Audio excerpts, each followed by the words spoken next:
Hi friends, welcome to Vaibhava English Academy. Today, let us look at Gitanjali song number 23. These songs or these analysis forms the part of Gitanjali analysis lecture series.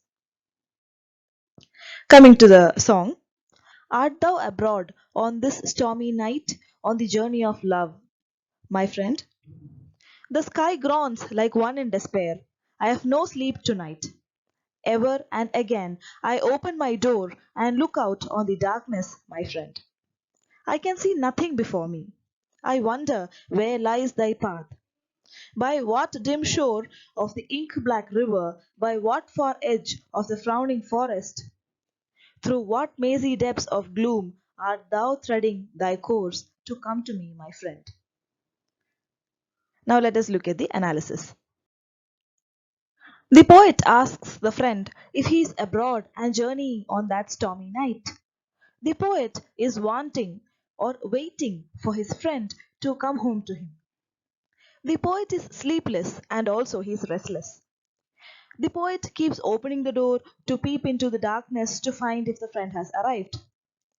Rabindranath Tagore has also used the same human tendency. If somebody is waiting for a guest, then we keep on looking on the way, we keep on opening the doors to find if the guest has arrived. The same feeling, the same action is being showcased in this song also.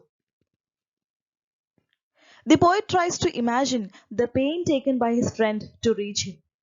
The poet wonders if the friend might be crossing a black river. The river is named black because of the troubles and because of the sorrow or because of the hopelessness of the path he is treading, the pain he is taking. In order to emphasize this particular pain or the trouble, the word black river is used. Or has the friend been walking past unfriendly forest?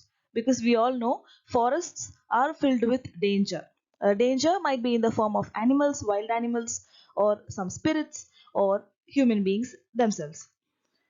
So the poet is wondering if if his friend is walking uh, beside a black river where there is no hope, or he is crossing a very unfriendly forest, or the friend is trying to figure out the depth of gloomy maze in order to reach him. The poet is finding sympathy and empathy for his friend who's coming to him. Here, the poet tries to understand the friend's love for him, and the poet tries to evaluate the efforts taken by the friend to meet his lover, that is, the poet. Thank you so much.